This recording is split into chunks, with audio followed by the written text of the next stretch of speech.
Bonjour à tous, bienvenue encore une fois dans les cours à distance qui porteront sur le quatrième module, à savoir le bourgeois de Molière, une comédie-ballet.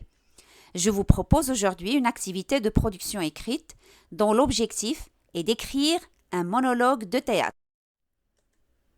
Commençons par une présentation du sujet.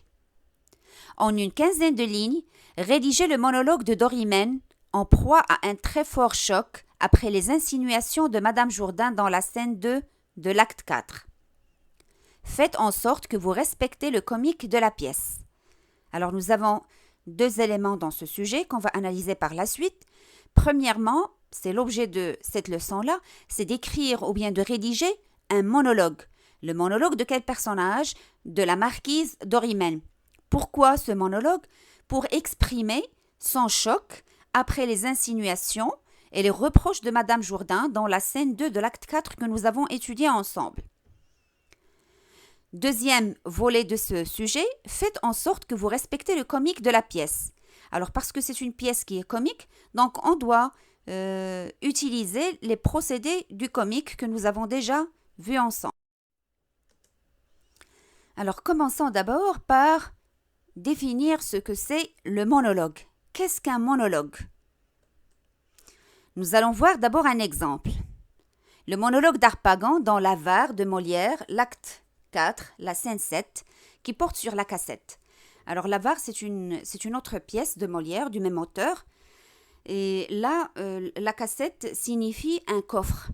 C'est un coffre où il mettait son argent qui lui a été volé. Quand Harpagon, le personnage principal de la pièce de l'Avare, c'est lui qui est avare, a perdu son argent, il a commencé à crier dans ce monologue. Harpagon, seul criant au voleur dès le jardin et venant sans chapeau, tellement qu'il a perdu la raison qu'il est venu sans chapeau. Au voleur, à l'assassin, au meurtrier, justice, juste ciel, je suis perdu, je suis assassiné, on m'a coupé la gorge, on m'a dérobé mon argent, qui peut-ce être? Qu'est-il devenu? Où est-il? Où se cache-t-il? Que ferais-je pour le trouver? Où courir? Où ne pas courir? N'est-il point là? N'est-il point ici? Qui est-ce? Arrête! Rends-moi mon argent coquin. Ah, c'est moi. Mon esprit est troublé, et j'ignore où je suis, qui je suis, et ce que je fais. Hélas! Mon pauvre argent, mon cher ami, on m'a privé de toi. Et puisque tu m'es enlevé, j'ai perdu mon support, ma consolation, ma joie. Tout est fini pour moi, et je n'ai plus que faire au monde. Sans toi, il m'est impossible de vivre. Sans effet, je n'en puis plus, je me meurs, je suis mort, je suis enterré. Alors là, nous avons juste un extrait du monologue. Vous avez remarqué que j'ai mis 3 points de suspension à la fin. Ça signifie que le monologue n'est pas encore terminé. Alors, combien de personnages nous avons dans cette scène? Alors, c'est la scène 7 de l'acte 4 de l'Avare, comme j'ai dit tout à l'heure. Vous remarquez qu'il y a un seul nom, c'est le nom d'Harpagon. Donc, il est seul sur scène. Il parle tout seul. Alors, la question que l'on va se poser, à qui parle-t-il? Lorsqu'il dit au voleur, à l'assassin, à justice, etc., ou courir ou ne pas courir, à qui il parle? Est-ce qu'il parle à lui-même? Est-ce qu'il parle à une autre personne? Est-ce qu'il parle au spectateur? Alors la réponse sera dans les diapositives suivantes. Déroulement de la séance. Alors nous commençons par une phase préparatoire. La lecture du sujet, on l'a déjà lu.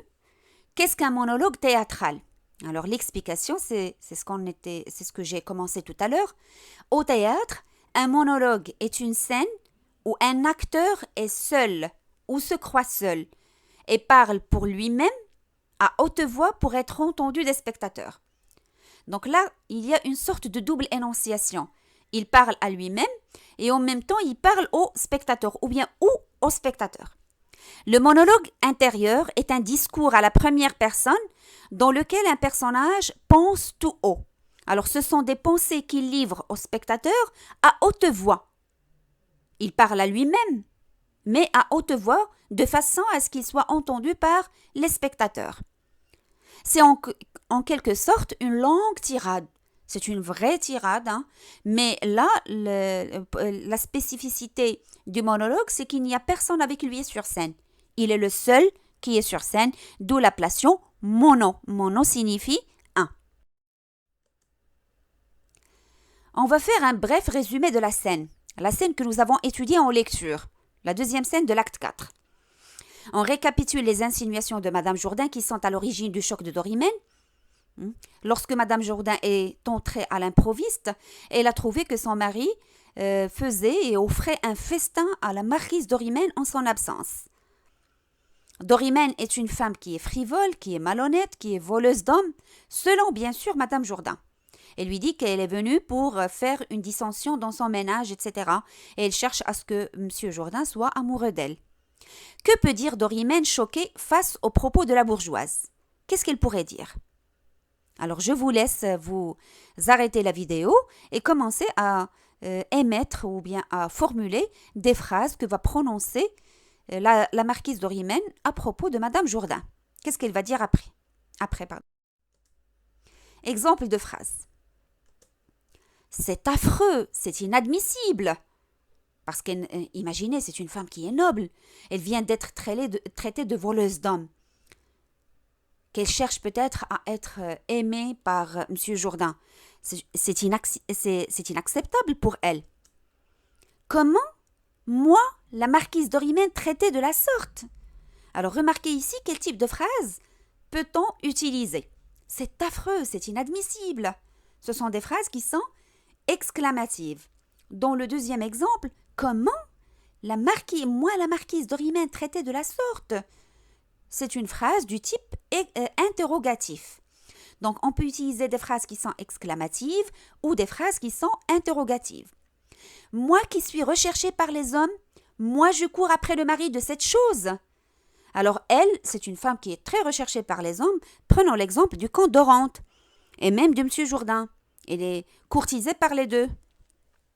Moi, je cours après le mari de cette chose. Donc, on va imaginer, elle peut ou bien elle pourrait qualifier Madame Jourdain d'une chose. Pourquoi? Pour la dévaloriser. Parce qu'elle était très déçue de son attitude. Il ne manquait que cela. Mon Dieu, comme elle est vulgaire, cette vache avec ses kilos et sa voix meuglante.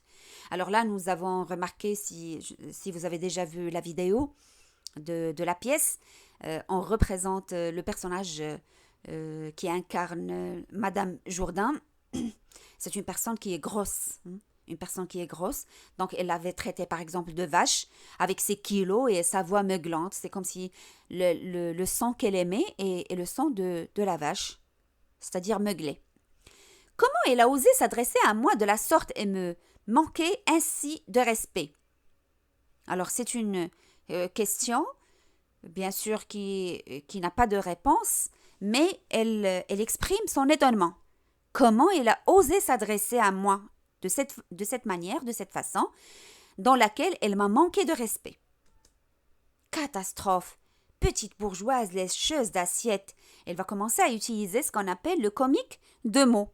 En insultant cette femme, une vache, une chose, une petite bourgeoise, c'est-à-dire qui est déclassée, qui n'a pas atteint sa classe sociale, pouilleuse. Elle cherche à m'humilier moi, c'est-à-dire cette femme qui est dégradée va m'humilier, va me mépriser moi fille de pur sang, c'est-à-dire moi je suis de race pure, moi Dorimène de Lagardère par exemple. C'est un nom pour montrer qu'elle est noble.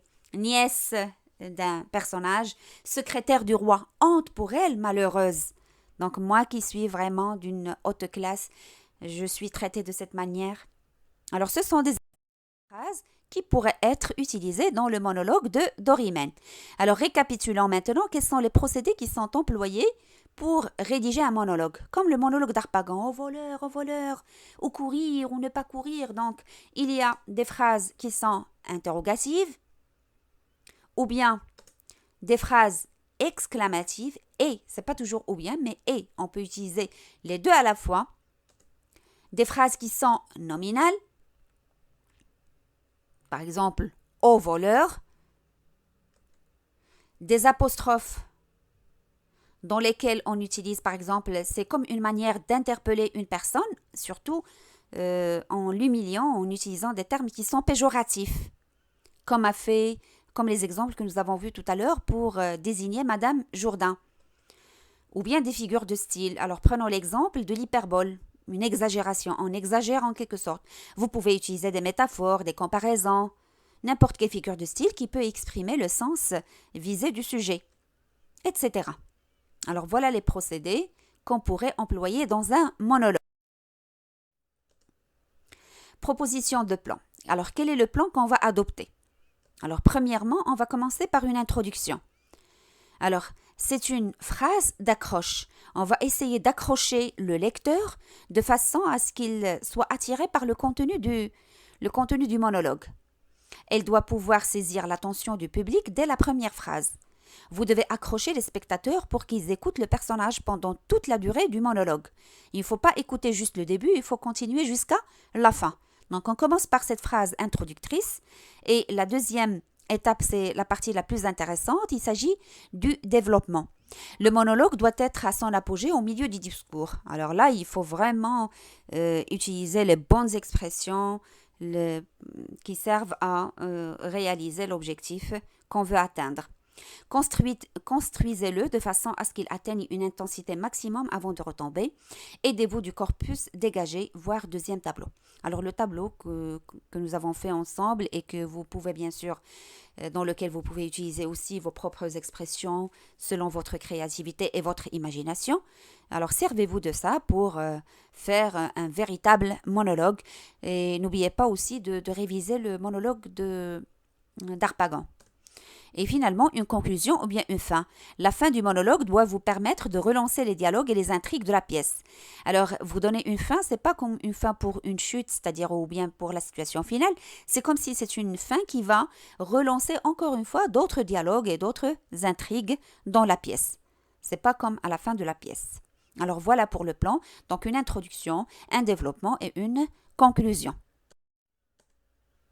Alors, et finalement, c'est la phase de rédaction. Là, c'est votre travail à faire. Les apprenants, c'est-à-dire c'est vous, vous serez amenés à vous exprimer par écrit en réinvestissant les éléments déjà dégagés, tout en les encourageant à faire preuve d'indépendance et de créativité. Alors, soyez s'il vous plaît indépendants, soyez autonomes, écrivez juste ce que vous pensez et surtout basez-vous sur votre créativité. Chacun, bien sûr, a la sienne. Et sur ce, je vous dis au revoir et à bientôt dans une autre séance et merci à tous.